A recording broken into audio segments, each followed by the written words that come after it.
Добра вечер, почитувани гледачи, време е за Заспи ако можеш со Драган Милосављевиќ и Горан Момировски. Во Македонија трае предизборниот молк, а ние се навраќаме на теми кои што би рекол неоправдано ги изоставивме во последниот период, да се поврзани со она што се случува во светот, меѓународните односи, пред се со акцент на двете грозни војни кои што се случуваат она во Украина веќе 2 години и 3 месеци и точно 7 месеци она во Палестина меѓу Израел и палестинците како сакате. Светот оди во некоја надолна линија дефинитивно.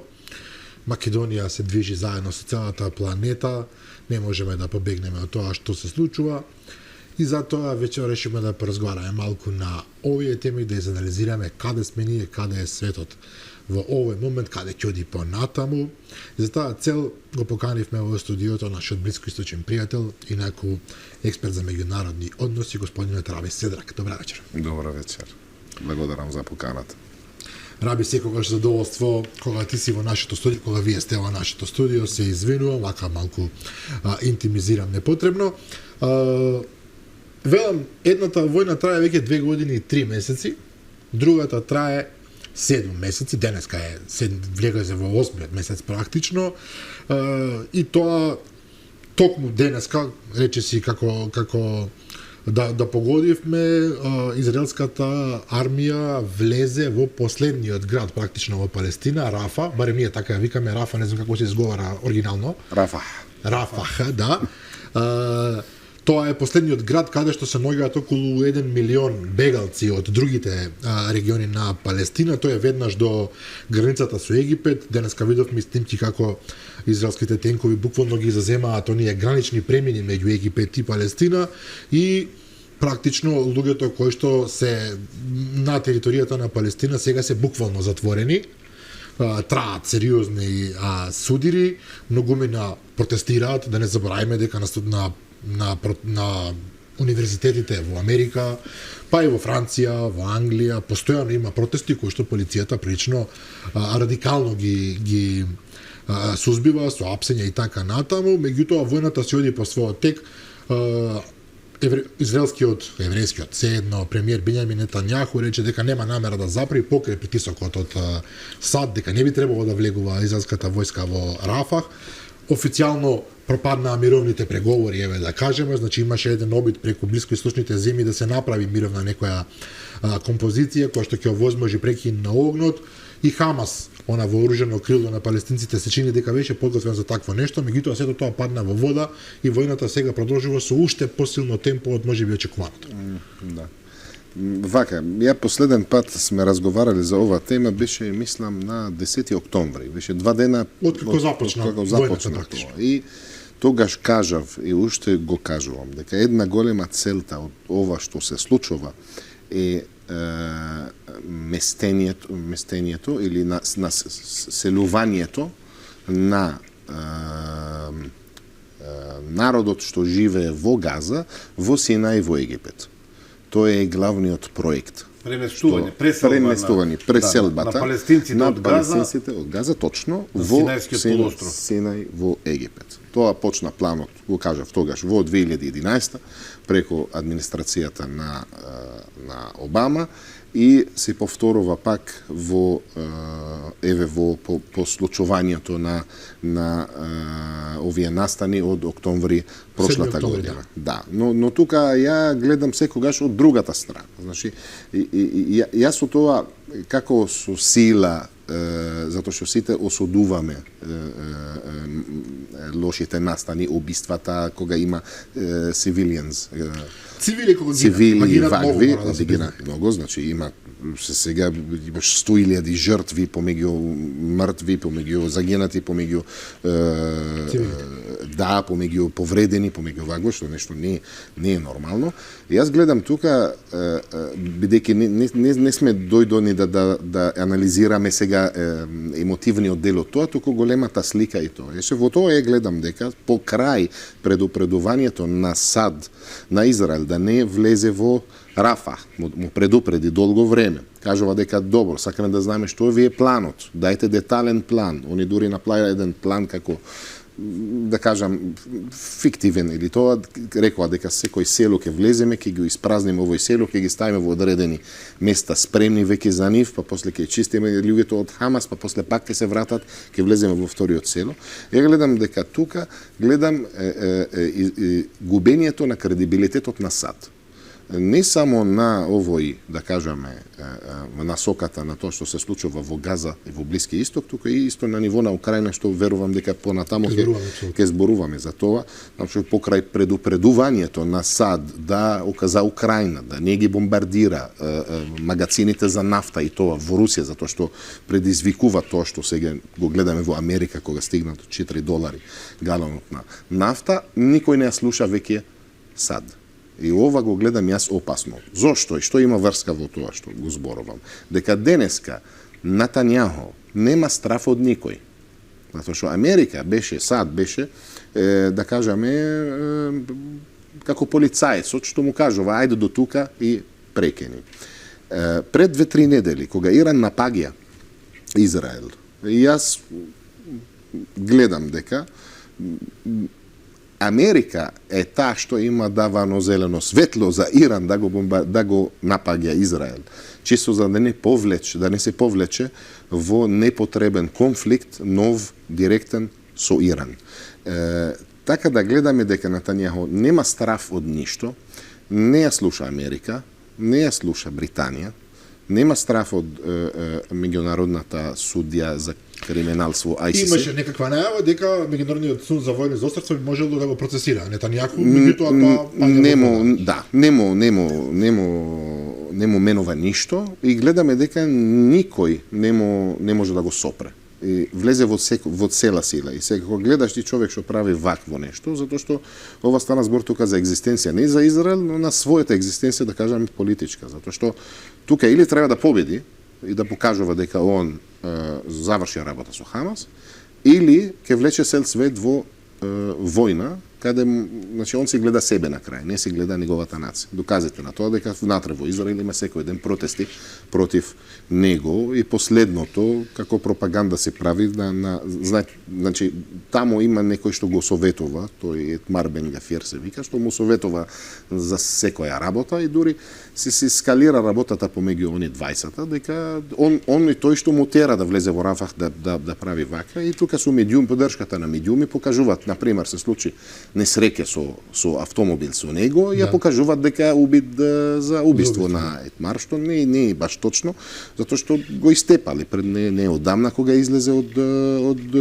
седмицата што они седнале. Така ги гледам јас. Но мене ме интересира, моќта на Израел повеќе или помалку е јасна. Не во војничка смисла, туку секогаш имаат подкрепата на Соединетите Американски држави, сите оние обиди во Обединетите нации да се влијае, САД ги блокира објективно, сите резолуции секогаш ги блокира САД. Во оваа ситуација Израел не ги слуша Соединетите Американски држави, меѓутоа американците продолжуваат да истовараат оружје тамо, не запираат ни малку со помошта. Денеска токму Бајден, председателот на САД, зборуваше околу случувањата на Блискиот Исток, конкретно во Газа, и меѓутоа тој не заборави да каже дека нападот на Хамас од 7 октомври, кој што беше иницијалната каписла за почеток на војната, е еден вид, односно слично нешто на Холокаустот од Втората светска војна. Значи повторно и покрај условно кажано непослушноста на Нетањаху, Соединетите Американски држави воопшто не се откажуваат од директната поддршка. Но сопреле последниот шипмент на оружје до таму. И тоа е една како порака многу гласна, ја кажува Бајден, затоа што како што кажам, зошто пак се вратам на моабетот со Бајден, затоа што тука имаш конфликт што како да е доаѓа и ќе се случи. Конфликтот помеѓу Иран и Саудиска Арабија. Тоа нема бегање од ова. Ќе се случи дали сега за неколку месеци, дали за наредната година. И во овој момент многу битно за САД е добрите релации или врски што ги имат со земјите во Блиски Исток. И ти една од причините зошто го сопре последниот, да кажеме, истоварење или шипнетот на овие оружје и затоа сега нели напаѓале, веќе влегле во Рафах и сака да види детален план како ќе влезете и што ќе правите. А они не го пратиле во САД, нивниот план, како планират, и дури влезеле во тактика на инвазија, не во тактика на како некоја операција што се прави и се заврши. Значи, мислам дека е со два цели платунз или како бригади, две целосни, мислам дека 601, 401 влегле во Рафах затоа што на слика има еден видео што се движи, тие се од 401 и почнале веќе да рушат овој дел. Овој дел зошто е битен да објасниме на луѓе, затоа што помеѓу Газа и може ли само пред да го објасниме точно за ова прашање? Таму е главниот граничен премин помеѓу Израел, државата Израел и Газа и Египет. Да. И таму се стационирани околу 880.000 луѓе, мислам дека последните бројки беа. Да. Израел не дозволува трансфер на палестинци на своја територија. Да.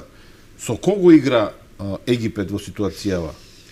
Тој е познат како, Сиси, например, првиот човек на Египет, е познат како близок човек на Трамп од времето. Сега не е во добри односи со Бајден.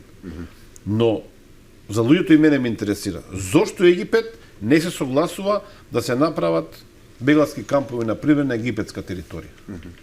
Зошто Грција не се согласила да прави кампови на бегалците што дошле од Блиски Исток и да ги мести во Грција? Значи, видите вака, тоа нешто може, значи, пак го коментирам од како анализа од страна. Не ни Грција е моја држава, ни можам јас да одлучам вакви работи, но кога стана збор за суверенитетот, кога стана збор за мојата граница, и таа коцка, ја не дозволувам никој да влезе во таа граница и енде точка, нема тука зошто и не зошто, во смисол дека зошто тогаш кога се случи кризата во Сирија, нели, има многу, зошто сите отишла во Шведска?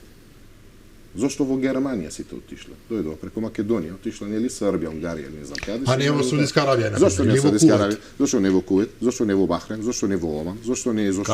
Многумина не го објасни тоа, да, нејасно остана. Тоа го кажави пак тука прошлиот пат. Така да, едно ти да дозволуваш или да ги поканиш луѓето на твојата територија, иако Египет тоа и беше плано, значи они имат средено и спремено една инфраструктура за гостување, за да ги гостуват луѓето, за да ги кажат, еве, повелете, можете тука да бидете, ама само тука е толку. Ама не да ти го диктира тоа другата земја.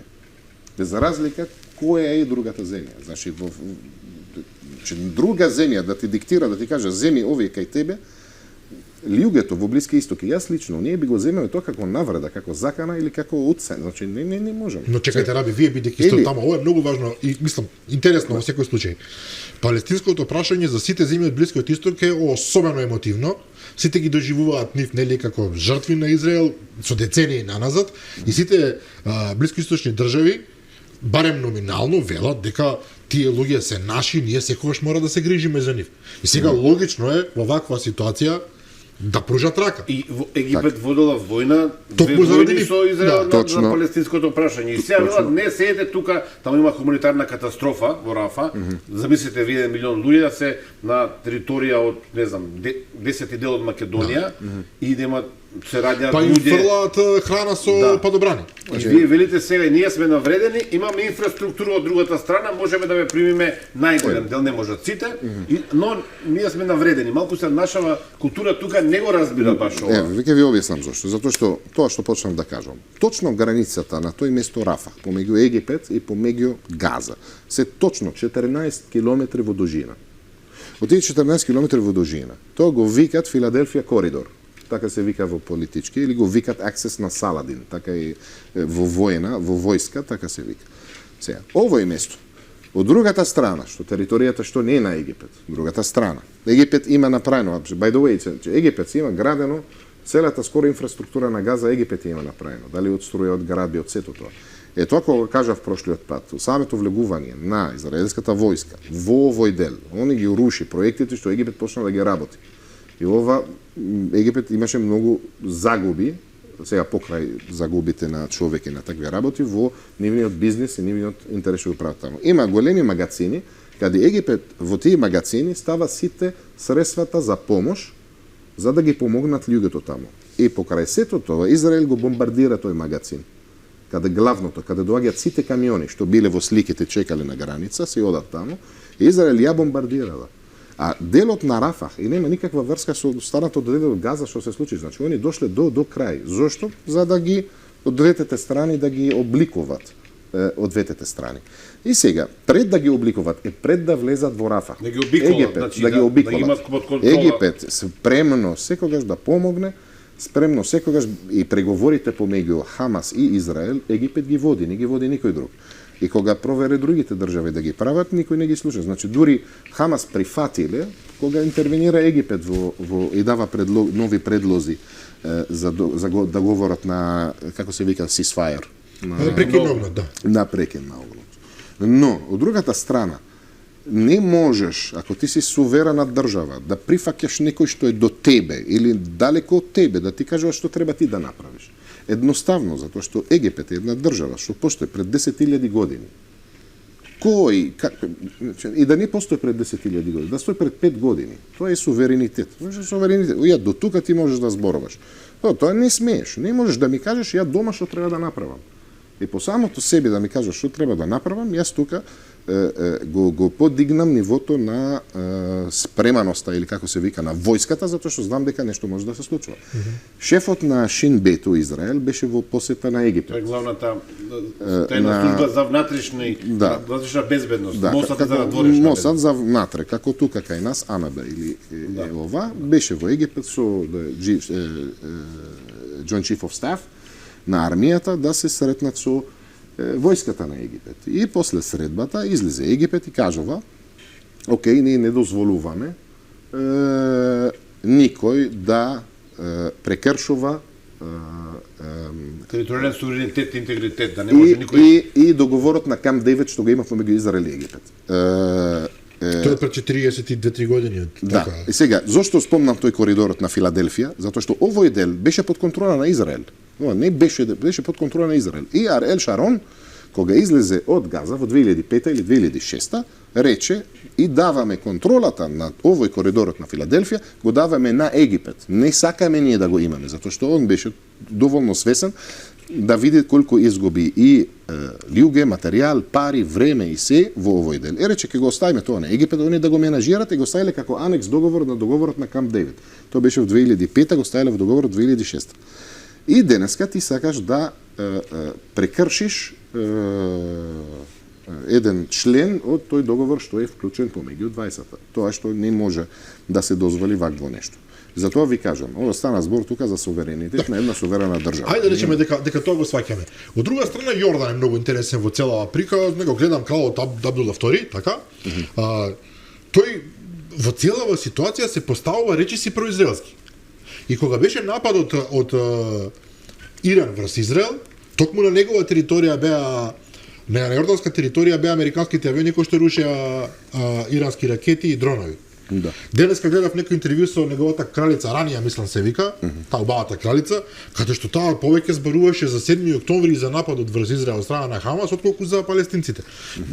Не ни е јасно, веројатно тука како Јордан, кој што исто така бил дел од војни против Израел, а за поддршка на палестинците, сега толку многу се промени. Тоа што Јордан има источен брег и има западниот брег. Фактички тој западниот брег што денеска е дел од Палестина, тој беше дел од Јордан во минатото. И после тоа, во 67-ма, кога Израел има напаѓано дел од Сирија, од Јордан, од Египет, земале сите тие од Либан, и земале делови од овие, тука моментот е многу осетлив на Јордан.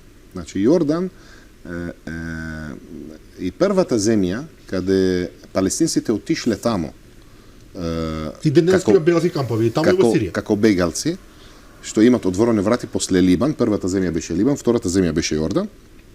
И по одварањето на границите на палестинците да влезат во Јордан, самите јорданците во Black September, црниот септември, во 72 имат избркано сите палестинци надвор од Јордан.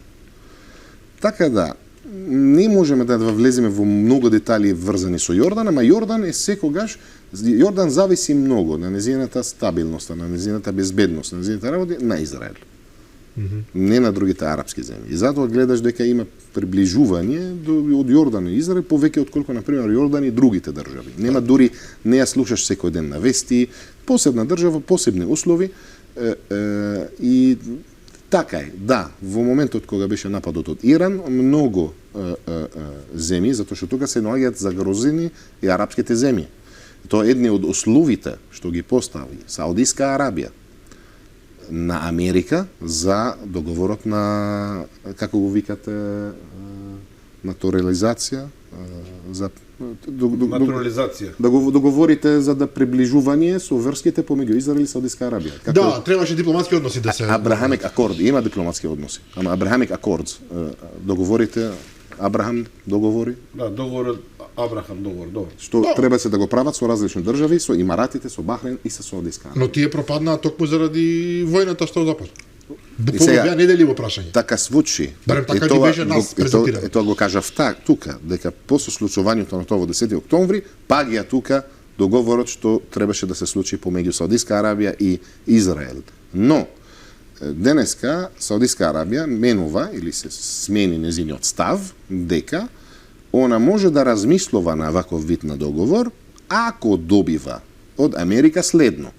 Да добива истиот Iron Dome што го има Израел, истиот Заштитните ниво ракети, да. на вооружување што Челична купола се го вика на има македонски, да. Израел и целосна common defense, заедничка одбрана помеѓу незе и САД.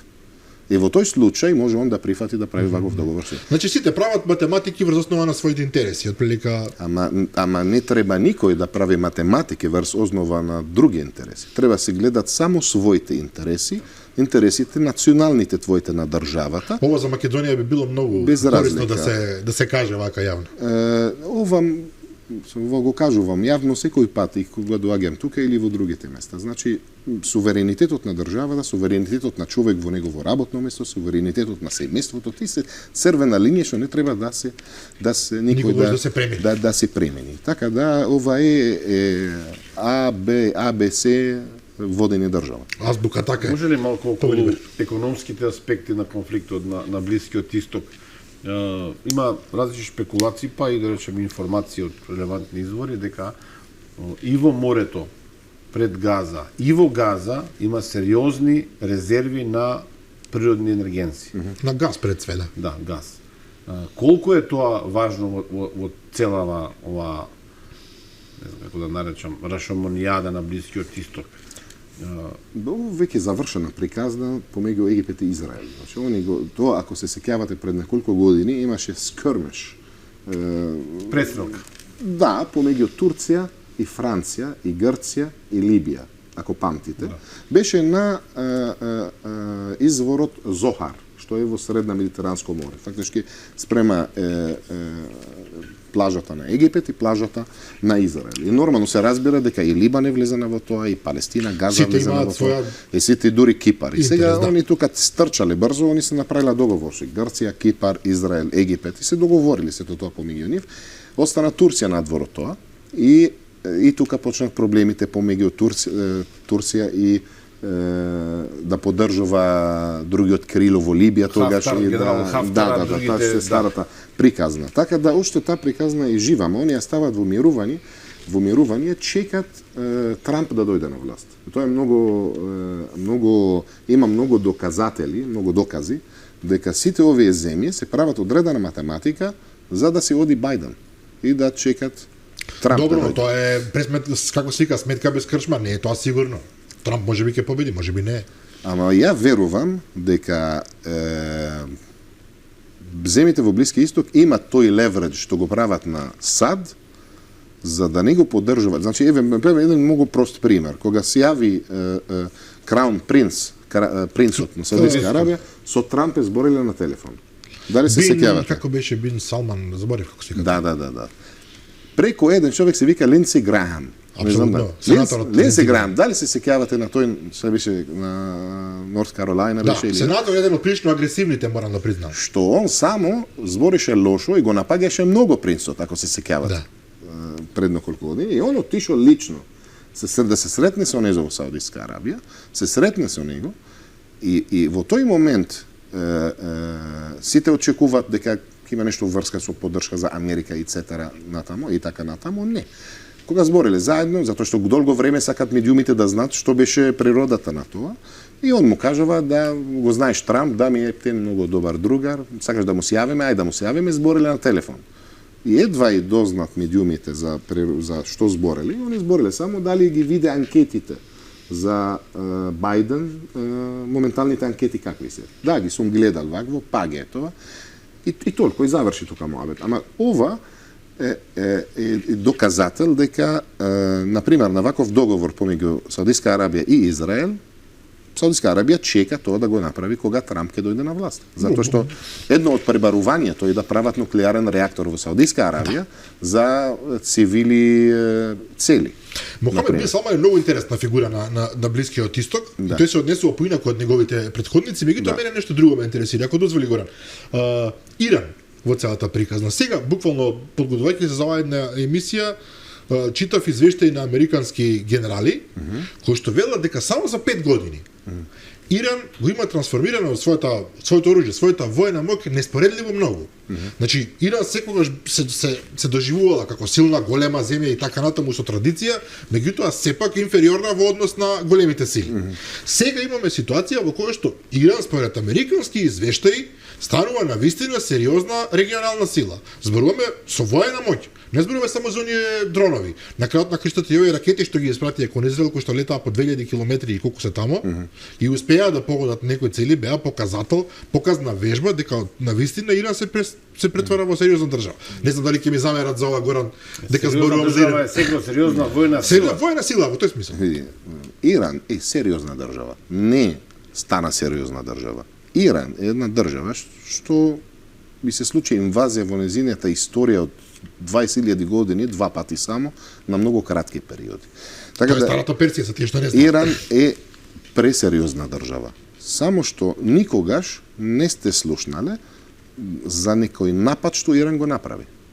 Кога последен пат, пред нападот на Израел, Иран има направено напад против било кој. Па тие војуваа со Ирак, меѓутоа мислам дека Ирак ја започна таа војна. Да.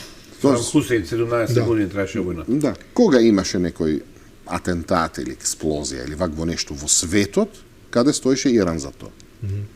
Ако бараме, убаво нема.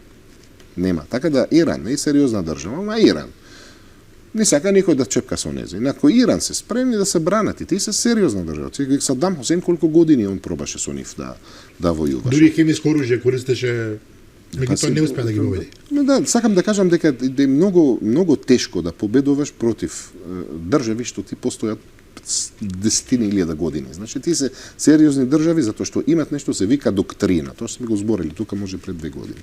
Доктрина. Доктрина е еден збор што многу малку го потребуваме во македонскиот јазик.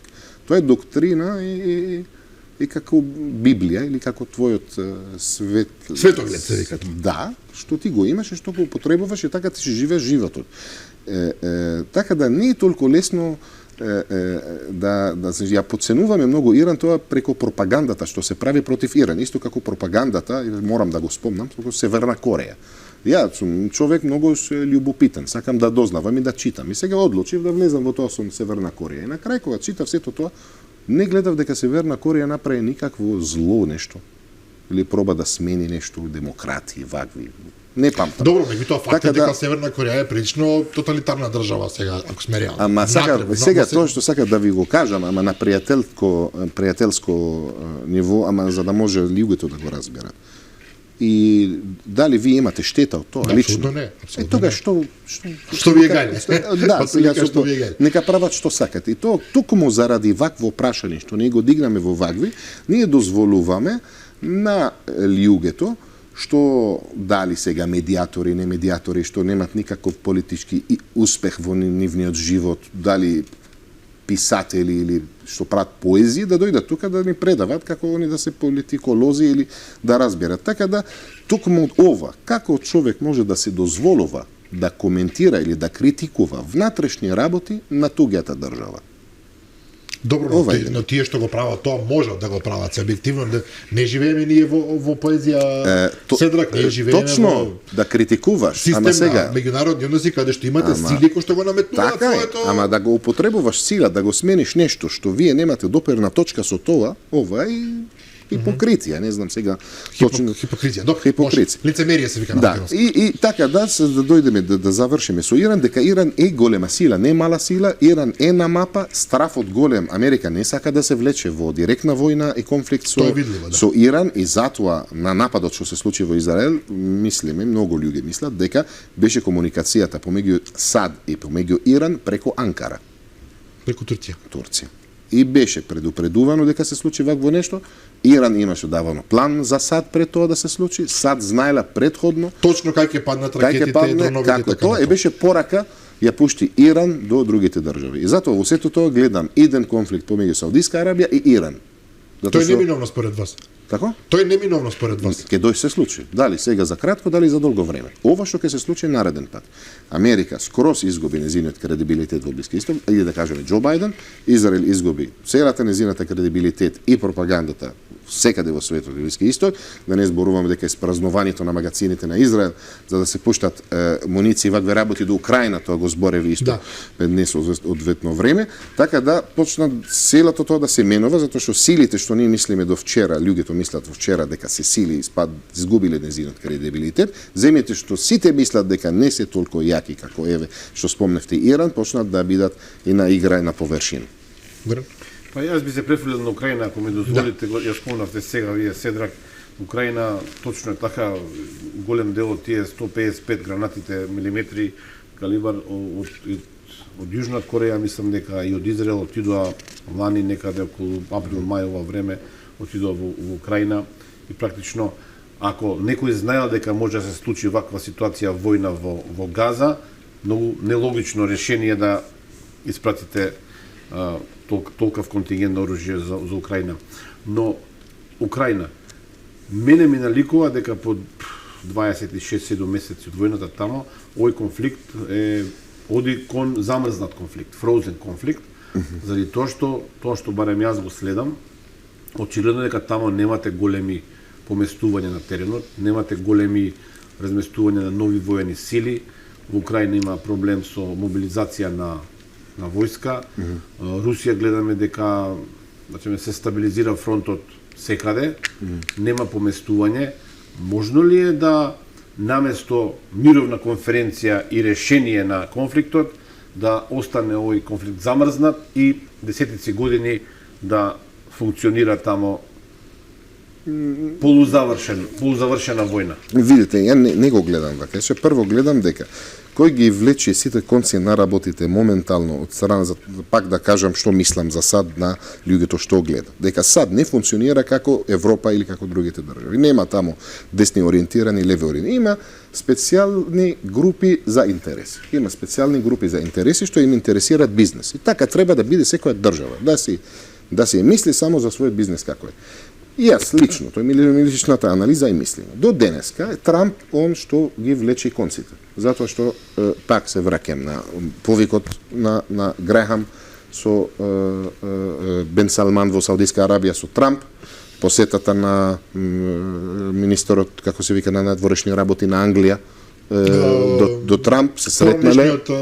Премиер, како се викаше, за камера. Да, но тој на Полска со Трамп. Така да, ја ги гледам дека сакате да паѓа Бајден, не сакат, они сакат Бајден да паѓа, да изгуби негов претседателски избори пред да влезе во тие претседателски избори, со паѓањето на кредибилитетот на САД секаде во светот, со вакви мали моменти. И гледам, и тоа е најстрашно и трагично, дека Америка го користи тоа, затоа што како и да е, Украина ќе паѓа. Не гледам дека тоа ќе биде смрзато наредните 10 години. Затоа што војна мора да има цел. Како што реков за Израел и Египет, дека целтата е за да се местат палестинците да живеат во Синај, не го менувам, го кажам пред 7 месеци, ќе биде така, се додека не влезат во Египет. Тоа е еден дил. Вториот дил втората војна што за Украина, целтата беше русите да не влезат во Киев. да го браниме Украина, да не влезат во Киев. А тоа е целтата. Стигнаме до целта. Но Украината не сака тоа, Зеленски не сака тоа. Он сака втората цел, е да ја понижува Русија. И сега, затоа што нели почна сега counter attack против Русија. Повратни напади на руска територија. Да. И сега ти како што сакаш да бидеш, ти можеш да ти браниш својата територија, се додека се браниш, ти си супер дечко и се браниш и све. Ама сега ти си ја бранил, успеа да правиш некакви успеси, и сега ти не само сакаш тоа, сакаш и да напаѓаш таму во другата територија. Што мислиш, они ќе се кјутат? Затоа што и да напаѓаш... Видите, друга територија, тоа е украинска територија. Не, Горан, не е само украинска територија. Не, во Русија. Украински гранати паѓаат и ракети во Запорожје и во Белогород, како се вика, значи во райони кои што се во Курск. И најтрагично, и тоа мене што ако земеш некој дечко студент тука во факултетот на Војна академија во Македонија, го прашуваш, кога правиш војна, што првата работа што треба да ги напаѓаш кога се напаѓаш другата држава, е логистиката, нели? Логистиката. Порано пред 1000 години беше вода, изворот на вода, сега ти изворот на нафта, supplies, не знам како се викат на македонски. Логистика. Они место тоа да го напаѓат, они го напаѓат и ги гаѓат резервоарите на нафта. Да. Еден голем предизвик во светот е нафта.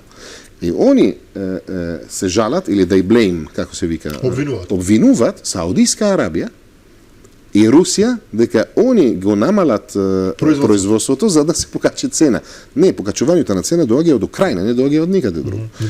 По вакво нешто. А другата работа, помошот што ти го бараш, еве сега јас сум Украина и сега сакам да ќе барам одреден вид на ракети, на мисел, што може да достигнувам целтата за напаѓање.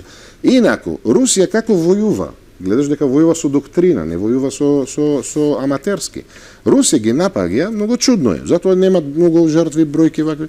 Они ги напаѓаат можните автопатишта и runways, патот за авиони, што требаше да бидат искористени за F-16 кога ќе ги добива Украина. И сега Украина кога ќе ги добива F-16, нема каде да летат. Веќе најавено дека наскоро ќе почнат на. Тоа е многу интересна ситуација. F-16 треба да пристигнат во Украина. Да. Веќе се, како што знаеме, пилоти подготвени. Биле на обука во Холандија, не знам каде. Така, мислам дека Холандија прва дава и кој беше со нив, Данска. Холандија и Данска даваат своји F-16. Тоа е едниот аспект. Ракетите од среден и од долг дострел веќе пристигнуваат. Имаме многу чудна ситуација. Денеска Џон Кирби од САД вели Русија ако сака да не добива ракети на своја територија, внимавајте, Џон Кирби, сериозен играч, тогаш едноставно треба да ги повлече своите трупи од Украина. Тоа е едниот аспект. Украина користи и дронови и ракети на руска територија. Кога мислам на руска територија, мислам онаа руска територија, не на Донецк или не знам што. Јасно. Не на 4 места што ги зема Русија, туку на руските територии. F-16-ките, по некоја логика, тоа е прилично супериорен авион и тоа како ќе го зголемат можноста за такви напади. Од друга страна, да не забораваме, Британија, го спомнавме Камерун, буквално пред некој ден рече дека Британија нема ништо против, и тоа е прва земја од западот која што рече нема ништо против Украина да го користи британското оружје за напад на руска територија. На руска територија. Денеска рускиот одговор беше во случај и многу опасен според мене, во случај британски ракети да почнат да паѓаат на руска територија, ние ќе ги напаѓаме британските цели во Украина, меѓутоа и надвор од Украина каде што мислиме дека треба. Ова ако се случи е потенцијално експлозија на конфликтот. Бидејќи ако Русија се осмели да гаѓа британски цели, на памет сега зборувам во Средоземното море или во Полска, сосема ги менува работите. Да. Прво сакам да коментирам краток коментар. Јасно ли вие сега кој ги влечи прави проблемите во светот? Зборувам како политичка, да кажеме, идеологија во светот. Тие се секогаш така, затоа што тие немат доктрина, тие немат историја, тие немат тоа што суверенитетот, они се веруваат во нешто, некоја идеја малце чудна, и тие влече во нешто што нема да можат да излегуваат од него, затоа што не беше одговорот само така на Русија, туку Русија спремна да потребува нуклеарно оружје, попочнувајќите на дрилс, на вежбите. Сега прават вежби, да. За нуклеарното оружје, што тоа е тактичко нуклеарно оружје. Ама добро, тактичко нуклеарно оружје сепак се има нуклеарно оружје. Сепак е нуклеарно, апсолутно. Да, но пак нуклеарно, значи... Само да прецизираме, тактичко нуклеарно оружје е со мала моќ Да. и може одредена територија, нели, не Попрецизен. Па добро, сега да попрецизен е- бидеме искрени, прочитав и тоа до 50 мегатони килотони се извинувам. килотони, да. Меѓутоа, ако се направи споредба, американската бомба во Хирошима била 15 килотони. Значи, ракета од 50 мегатони без проблем би уништила град со, не знам како Скопје, без проблем би го уништил. Да. Ама пак, зошто би одел пак да предизвикуваш вакво нешто? Значи, исто врзано со ова што го зборувате, дека се само Британија да прва држава што дозволила вакво нешто. Франција Ама, пази, зборува за Франција- пакење на оружје. Ама На војници. Франција пратеше веќе. Овие од Легија на странци. Да. Денеска гледав некои снимки со убиени црноморни луѓе со француски амблеми на оружјето. И ти ги пушти во Русија 100 луѓето во не знам селото како се вика каде ги пуштиле нешто Слијански нешто вака и ги пуштиле тамо. Сега они зошто ги пуштиле тамо? Знаете дека не може тоа да се рачуна како напад кон НАТО, затоа што фактички не се случува на НАТО територија. И тие не се официјални војници, тие се водат како платеници, Боже. Не, значи овие се треба да служат, значи француската ова странската Легија на странци. Легија ти беше независна злочија во 1831 и сега да, и беа група за со коњи, група без коњи, група со мечи, вакви работи, но они треба да служат 3 години. Во текот на тие 3 години, ако останат живи, добиваат француското државјанство. Да. Разликата помеѓу ова и помеѓу другите што биле таму за да се војуват, дека ова е регуларна војска, но тоа е дел од војската се вика Легион Етрангер, ама дел од француската вооружена Сила, да. сила. Што е многу опасно. Сила. Ама кога Макрон направи вакво нешто, да, се имат они посебно, затоа што не се сите французи, може дел од нив се дел не, но знај дека ако се ги жртвува тие луѓето во тие места, прво нема да се рачуна како напад на НАТО, тогаш нема да се вклучува петиот член на НАТО дека сите треба да се одбранат, но пушти поголема порака дека секоја држава може да прави исто. И кога пушти таква порака дека секоја држава може да прави, иако Макрон тогаш рече дека не планира да прави вакво нешто и го направи, ја ви кажувам, сакат да стават Украина спод анестезија само до крајот на 2024, затоа што сите тие помоши, ете, Америка изјавила дека 61 милиарди да. ќе одат во 61 милиарди тие ги немам како, значи, овие се морална поддршка повеќе отколку Тоа е многу чудно. И добро што го загаднавте ова прашање. 61 милиарда делува како страшно многу пари Да. за оружје, меѓутоа проценките се дека ќе требаат години и години тоа оружје воопшто се произведе. Да, и првото што ќе стигна, тоа е во јануар 2025. А до Од тие тогаш 67 милиарда, околу 6 милиарди се само директна помош за Украина. другото е за Другото е за, да речеме, американската војна индустрија повеќе. Да, ќе го произведуваат. А Да, 3 добро. милиардите на Британија? Затоа што 61 милиарди за Америка надолгорочно, затоа што денес како нарачаш муниција немаш да ја добиваш, сега ќе чекаш година ден. Замисли 3 милиарди за британската економија. Добро, јас мислам дека може да го издржи Британија тоа. Јасно. 3 милиарда од 500 милиони. Значи 500 милиони беше последно. Добро, но Британија Сега е сега 3 богата милиарда. земја, објективно може да издржи. Ја мислам дека не може да издржи 3 милиарди да дава, особено после Брекзит и вакво, не може да издржи вакво. Ја го гледам дека они само оспоруваат или го прават поспоро завршувањето на војна. конфликтот со победата на Русија. Значи вие сметате дека Русија ќе победи во овој конфликт неминовно? Како што го кажав кога се случи конфликтот со вас бев кога разговаравме, да, затоа што не може земја без доктрина да победи војна. Не постои вакво. Треба да имаш Но во доктрина. исто време, да бидеме реални, Русија од пред неколку недели веќе него користи Кримскиот мост за достава на воено оружје и опрема. Користи други канали, заради тоа што нели постои страв дека тој мост може да биде цел на украинската страна. Украинците веќе добиваат нели долго време добиваат. Како се вика тие Атакамс? Атак МС, Да, СМ. Атак МС, да. Атак СМ. Во ред, ја сакав само да кажувам дека се го врзам јас со изборите во Сакам да кажам, не можеме да кажеме дека Украина е толку многу слаба и Русија ќе победи. Сепак, ако вие не го користите Кримскиот мост, јасно ви е дека Украина има капацитет да прави сериозна штета. Ама вие џабе да имате најголеми вооружји во светот и све, ако немате такви кај координација, сега што да ви кажам. Значи, Добро, ние не е зборуваме, тајна. извини, ние зборуваме наука сега, науката на одбрана, науката на безбедност, како наука. Министерот на како се вика дефенс? Одбрана. Одбрана на Украина. Кој е? Што искуство има? Колку години го работи тоа? Советниците што се околу него. Тоа сакав да кажам, повеќето луѓе се од НАТО тамо сега, сите го знаат тоа.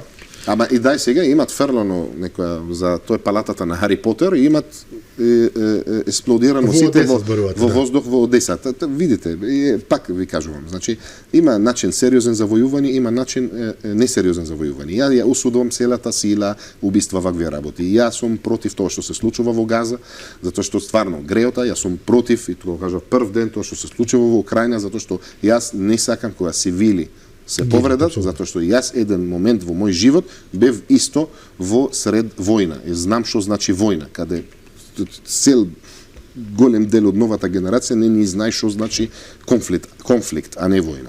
Така да, ви кажувам, не се војува на сериозен начин.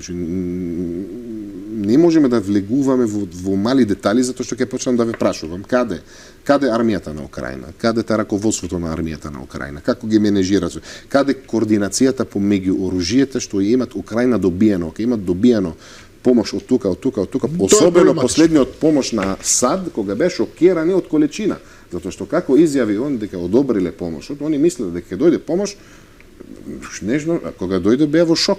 Затоа што ви кажувам, ова е стратешки, значи планирано, направено за да се издржи до крајот на мандат на Џо Бајден, затоа што Џо Бајден не може да се дозволи Украина да паѓа во негов мандат. Додека дојде до изборите. Да. Кога после избори може да се дозволи. Денеска Путин, ајде да го завршиме овој дел, бидејќи сакам да позборуваме и за Македонија.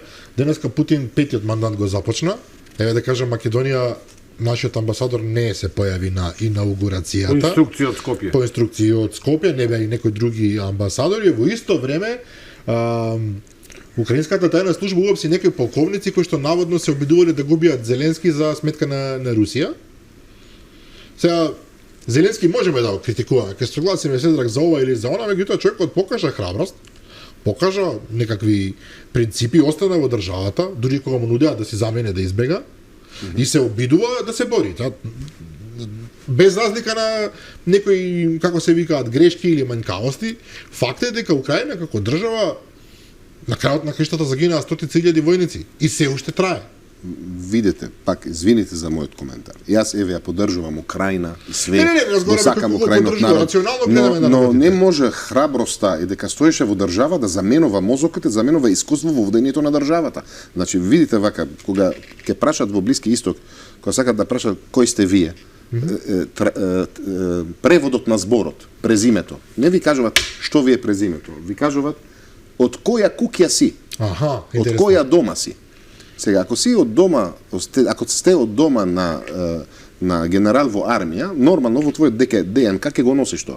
Ќе го носите тоа. Ако вие сте во ДНК од доктор или од научник, генерално да не бидеме толку затворени со мозок, ќе бидеш исто. Значи треба да имаш врска со ова. Вие можете да бидете храбар, можете да бидете било што сакате, ама ако ја немате дозвола за да пилот, за да возите авион, не можете да го возите авионот. Сега ја можам да најдам во светот и има 10 луѓе што се спремни да возат и F-35 американскиот, ама колку од нив знае да го вози? Тоа веќе друго прашање. Добро, се согласуваме за ова. Ситуацијата со Македонија сакам да спомнам, денеска во Србија се појави Си Џинпинг, кинескиот председател, тој е всушност председател на комунистичката партија, меѓутоа практично е председател и беше многу интересно зошто Си Џинпинг се одлучи да посети на европската турнеја само Франција, Унгарија и Србија. Македонија е тотално излезена од тој вид на соработка, затоа што сме во НАТО и затоа што ги следиме тие стандарди. А зошто Унгарија не во НАТО? НАТО, очигледно Унгарија игра собствена автономна Франција не во НАТО. Ако ги слушаме, се плашам дека ќе влеземе во материјална расправа за македонската способност да функционира во меѓународни ранки, но интересно ми е, бидејќи навистина убаво ги разбирате работите. Сметате ли дека Македонија во овој момент добро е поставена на геополитичката сцена, со оглед на своите можности и капацитети?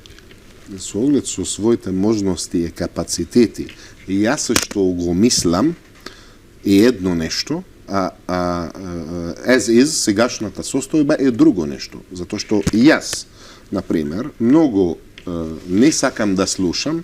Македонија е мала држава, Македонија е не знам што, затоа што можам да ви наредувам 10 држави што се помали од Македонија, а многу посилни од Македонија за многу други причини. Па Израел по територија е помал од Македонија, мислам. Помала 20% помала од Македонија. Така да не тоа со големина и со вакво. Второто, сега јас што мислам дека да, Македонија може да биде на таа цена, може да игра многу голема улога, може дури да достигна до одредени моменти. Еве ќе ви правам еден многу прост пример. Протестите што се случуваат во универзитети во САД. Ги споменавме, да. Знаете дека, например, председателот на универзитетот, ја не знаев, се шокирав дека е таа девојче е од Египет. Не од потекло од Египет. Е родена во Египет, па после се студирала во Америка и стана она председател, или како го викате, на универзитетот на Колумбија. Во Њујорк. Така да сакам да кажам, ние имаме вакви примероци многу во Македонија. Тие примероци се многу успешни, способни луѓе. Така да ние многу лесно можеме да направиме голем лоби во светот преку нашата диаспора, преку нашите пријатели, преку истакнување на пријатели, преку истакнување на добри односи на све, така да стигнеме. Но сегашната состојба не гледам ние на Геостарт, не ги нема.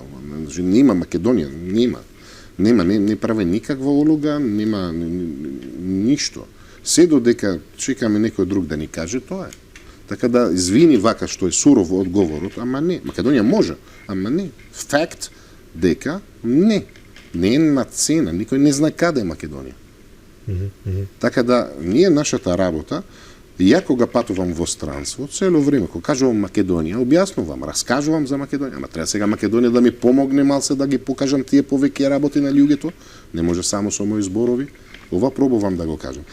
Да се вратиме на посетите и на тој дел од светот. Франција е дел од НАТО, Франција е НАТО, Унгарија е НАТО, и ние сме НАТО. Немаме ние никаква.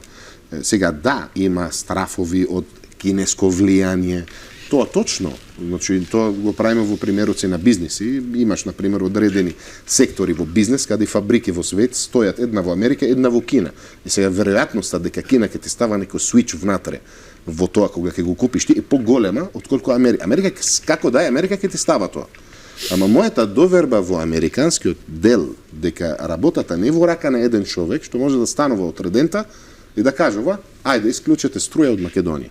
Ова нема шанс да се случи во Америка, ама ова има голема шанса да се случува во Кина. Кажам, ако контролата или во Северна Кореја, кога ние зборуваме. Така да, овој дел мене ме плаши. Така да, се разбираме супер, меѓутоа мене и понатаму не ми е јасно. Таа дискрепанца меѓу можностите на една држава, капацитетите што ги има и политичката волја или политичката сила на одредено раководство, ако сакаме, на одреден естаблишмент да функционира. Ме разбирате? Значи, Македонија може повеќе под услов ако се осмели. Може така да кажем. Што значи се осмели? Собере храброст. Не, нема врска храброст тука. Значи, треба да користиш алатките што ги имаш, не треба храброст, значи, видите, ја верувам дека се родиш со храброст, не можеш да стануваш храбар, или се родиш со храброст, или не се родиш со храброст. Ама тука не треба да зависиме на нешто што ние го немаме, ние збориме за алатки што ние ги имаме. Ама сега, ако ние не знаеме да го користиме, треба да викнеш, ало, дојди, објасни ми како тоа се употребува. И сега, ако знаеш, научиш да го употребуваш, фино, ако не научиш, иди си, донеси некој друг што знае да го употреба алатот или знае да го вози колата. Значи, е многу едноставно. Сега, знам дека моментот на молк и на тоа, ние не зборуваме за локална политика, нито на тоа што се случува, но зборуваме генерално за основ за да имаш држава. A, B, C, D, тие работи, основите мораш да имаш за да имаш функционална држава. Добро, да бидеме реална. Србија во овој момент формално е преговара со Европската Унија, меѓутоа игра на две столчиња, објективно, значи и со Кина и со Русија соработува одлично, не воведува санкции. Денеска Си Џинпинг им направи чест дојде во Белград, од друга страна продолжува со Европската Унија, трпи големи критики. Унгарија да и во ЕУ и во НАТО, меѓутоа ако сме реални, Орбан и неговата политика трпат големи критики во Европската Унија. Видите вака. Значи не треба ние да ниту вакво, ние треба само да насочуваме нашата сила во насоката што ќе ни донесе приход за нас. Ако имаш еден производ, тој производ Еве, Македонија позната со овој производ. И сега е овој производ го нема, на пример, во Саудиска Арабија. И сега е место да одам да го нудам на Саудиска Арабија да го купува, што она спремна да го купува, еве, не за 10 денари, за 25 денари, еве, да правиш профит, ама не. Ја овој производ, што има Франција исто како него, ама 45 вида од тој производ, јас со глава над зид инсистирам мора Франца да го купи и јако ќе го продавам за 2 денари. Ова е дефиницијата на глупавост. Значи ти се треба човек да биде глуп да прави вакво нешто. И сега, денеска ти место да се насочуваш кон ја не зборам тука за политика, батали политиката, ви зборувам за заедницата и ви зборувам за трговија. За економија. За трговија. Еве правам прост пример со јаболката наша. И јаболката наша е многу убава, супер јаболката. Ама јас зошто тура да одам да ја продавам во земја каде има јаболки, а да пробам да продавам во земјата каде Тито ги продаваше тогаш? Еве, во Либија нема. Ајде да ги продаваме во Либија. Многу тешко да најдеш производ во Македонија вакво, не, он сака таму да го продава, каде не може да конкурира. И тоа сакав да ви го кажувам. Не треба ние да измислуваме ништо, не треба само да гледаме што се нашите можности. Ние имаме прекрасни 10 работи, ама ги продаваме во грешното место. Затоа што луѓето знаат дека сите земји што имат јака политиката и државата станува јака, почнува било каков однос политички или дипломатски почнува со трговија. Ти џабе имаш 40 договори со земји од Блиски Исток, а немаш ниту еден ратификуван. Сега можам спомнам нешто многу смешно сега. Еве Египет е дел од SEFTA и EFTA agreement што Египет, значи Египет добива од Европа, не плаќа царина, така? Са Македонија дел од тој агримент. Ама Македонија кој увезува како експорт, нешто во Египет плаќа 200% од царина. Зошто? Па зошто? Затоа што треба сега Македонија да се насочува малку со другите држави отколку со Европската унија сад, да речеме. Сега во ред, јас сум про Америка, ја работам со Америка, сум про Америка, сакаме, со Америка бизнес ориентед, нема подобар клиент за тоа. Ама сега дај да ни помогнат држава за да можеме да правиме бизнес односи. Не може се да биде вака. Не, ја морам ова да го продавам за Европска унија, ма не ти го сакат сега со сила ли ќе го продават. Согласен, вера. Споменавте преска примерот со претседателката на Колумбија универзитетот, која што застанала практично на страната на палестинците, нели, блискост, тука јасна е блискоста. Во Македонија имаме сега ситуација каде што денеска не зборуваме за политика, нели, изборен молке, меѓутоа може да кажеме дека само 2000 македонски граѓани во светот се пријавиле, се регистрирале за да гласаат на овие избори. Ние постојано зборуваме за 100.000, за 1.500.000, за 1.300.000, за 5 милиони, за 10 милиони. Но 2000 завршивме, да. Да. И од тие 2000 мислам дека не гласале повеќе од не знам дали 700. Ако ја откријам моментално цифрата, ќе биде многу разочарувачка. Значи дали 30% има тие што значи зборуваме за неколку стотини луѓе од Македонија, македонски пасоши носители кои што гласале на овие избори. 25,3%. Се согласуваме ние тука дека ни светот има огромен број, зборуваме за илјадници македонци кои што успеале во своите кариери. Не сум чул дека освен некој личен бизнис ако него донесол тука направил некој проект. Се не обвинувам диаспората да не бидам полично разбран, меѓутоа факт е дека меѓу диаспората и македонските власти немате синергија, немате координација, немате, нели, постојано зборуваме, тие луѓе живеат во капиталистички свет и сакаат да направат некаков чаров дека. Но тоа е нормално нешто, значи така треба. За многу причини. Значи, не, така треба да биде. Разочарувањето во бројката е многу нормално очекувано вакво нешто. Зашто прво нема како да се легитимират како идентитет. Да не збориме за пасоши, лични карти, вакви работи, да не ја отвориме таа. Северна зборувате сега. Зашто? Не прифаќаат Северна Македонија, Северна ја не прифаќаат. Немат пасоши во држава. Како ќе оди ќе се легитимира во амбасада? Не, има огромен број на пасоши. Само во Германија имате над 130.000 носители на македонски пасош. Ама дали го имат пасошот во нив, дали го имат лична карта во нив, или тука може да се гласа со венчаници, со извод на родини? Не, ако се живеат во странски држави, имаат македонски пасош, се подразбира. Ама ако е истечен пасошот? Па добро, нема тоа. Видите, ја познавам две фамилии што немат имат истечено македонскиот пашпорт, затоа не можеле да гласат. Добро, сега вие зборувате за сега, последниве да. неколку месеци. Вие зборите и генерално за година. на претходните избори имаш исто така минорна бројка на Втората работа, значи овие не се мои зборови, тие зборовите на извештаи со Европската унија, што може да ја збориме после или нареден пат, и Светска банка. Сега, вие во одредена година беше Македонија второто место на свет за doing business. Следната година четврто место, после тоа 10-то, после тоа 56, после тоа 78, а после тоа 85 место во свет за doing business. Кој ти дојде да прави бизнес? Значи, исто тоа земеш како се викат сега, дали пак не сакам да навлегувам, еве почнаме за преговорите со Европската унија, што има чаптери, еднаш сме збореле за нив. Ама ова има прогрес во нив и сега треба тој прогрес, што вика прогрес, затоа што it's a development, развој, прогрес, тоа треба да оди нагоре. Сега, ако тој прогресот оди надолу, тоа не знам како се вика. Тоа не е прогрес, не тоа на е англиски, да. значи не, беше сарказам, моментот на сарказам. Така да се додека не ја средиш твојот двор, вашиот двор, никој гости нема да ви дојде да се седи таму.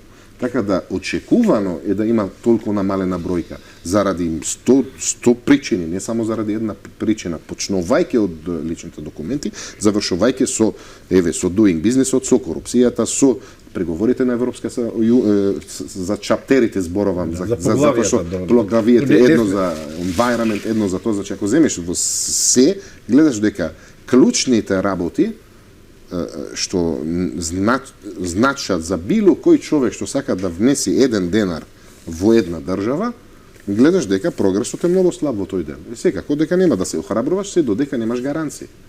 И затоа владење на право, rule of law, на пример, да, се согласуваме тука, се согласуваме. Но што станува со оној другиот дел, чист патриотизам, љубов кон државата? Јас сеќавам дека во повеќе држави, во Србија беше најкарактеристичен, имаше неколку кампањи каде што луѓето донираа за Србија, за различни проекти. Па не само во Србија, во повеќе држави имало тоа. Овде кај нас не дека нема луѓе што донираат, меѓутоа не ги гледаме тие луѓе. На сега не ги гледате затоа што е дефиницијата на патриотизмом или љубовот кон државата се разликува помеѓу вас и мене, на пример, и се разликува помеѓу ние двајцата. И трето, ние имаме изрека. Нешто ако го немаш, не можеш да го даваш. Значи, таа изрека стара. Ако нешто ти те фали тебе, не можеш тоа да го даваш на син ти или на некој друг. И денеска има една книга, многу интересна, напишана од 1800, мислам дека 96-та, можам и да ја споделам и со вас и со после во сите социјални мрежи.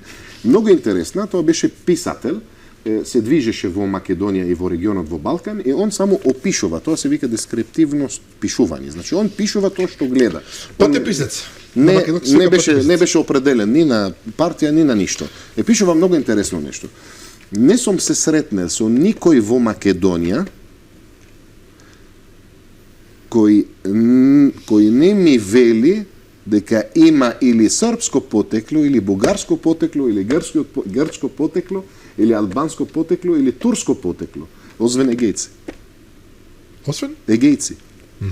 Сега, он тоа го пиша во 1800, тоа не го кажувам. Во 19 век. Ви кажам како. Значи, он се движеше и гледа дека се сретна со луѓето во Македонија, зборуваше за македонскиот јазик, зборуваше за Македонија како Македонија, и многу е интересно тој дел, дека он во шетањето во Македонија, секој човек што он има се сретнело со него, он кажуваше дека да, јас сум од тука, ама имам потекло од Србија, или од Албанија, или од Бугарија, или од Грција, или од... Добро. Која друга? Никој не велеше дека јас сум од тука. И тој моментот кога зборуваме ние за патриоти, тој го немаше тогаш во 1800. Како очекувате сега? Немало држава, чекате сега. Нема врска. Припадноста никогаш не беше припадноста на политички субјект. Припадноста е врзана со земја, со ленд, со земја. Јас знам дека мојот потекло од Библос, например. Библос, град, многу убав, се вика Библос. Таму беше напишана првата Библија, и затоа Библија се вика Библија, затоа што е напишана во Библос. Сега, овој Библос јас припаѓам таму. Иако не сум ни граѓан таму, не сум живеам таму, немам живеалиште таму, немам ништо таму, таму ја припаѓам. Таму имам таа магична љубов кон тој место. Затоа што јас сум од таму, знам дека потекло од фамилија од таму, например. Добро, овде има да ве побијам со стотици примери на Елис Ајланд годите во Њујорк, каде што доаѓале луѓето од 1800 тие години 880 година ќе ви кажат дека тогаш биле македонци, дека доаѓаат од Ама Македонија. ја не го така негирам натаму. тоа. Ја го врзувам ова патриотизмот со суверенитетот, иако не мора да биде суверенитет на политички субјект.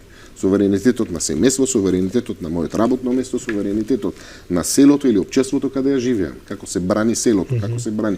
Ти првите опчества така бише, затоа биле. Затоа во цел свет сите main square, Главни плоштади се пред црква. Или пред џамија, се зависно од која вера во државата. Беше црквата, па околу црквата се градат куки, па се направиле собер за попот тука да одлучи и да реши работите, така да тези ради се морам да признам, особено ми се допаѓа економија и свесен патриотизам, еве така да го наречеме. Во секој случај благодариме за гостувањето вечером. Мислам дека изанализиравме прилично добри теми. Горан, сакаш И да се надеваме дека наскоро ќе дојдете повторно со една друга идеја која што ја работите, кај вас тоа е добро, не само зборувате и работите, Да. и се надеваме дека наскоро ќе дојдете повторно за да презентираме нешто поконкретно Тоа- и попозитивно, да речеме. Да, тоа ќе биде после објавувањето на новата влада, завршувањето на избори, затоа што еве се додека во ден на молка многу е гранично. Тоа не може да ограничени се збори. можностите. Да. Раби се благодариме уште еднашка, почитувани гледачи, ви благодариме и на вас што не удостоевте со следење ова вечер. Одморете се уште малку, утре во 7 часот започнуваат изборите, траат до 19 вечерта, а јас и Горан Мировски замислете ќе ви се јавиме во 22:30 во рамки на отвореното студио на Алфа со нови гости. До тогаш пријатно.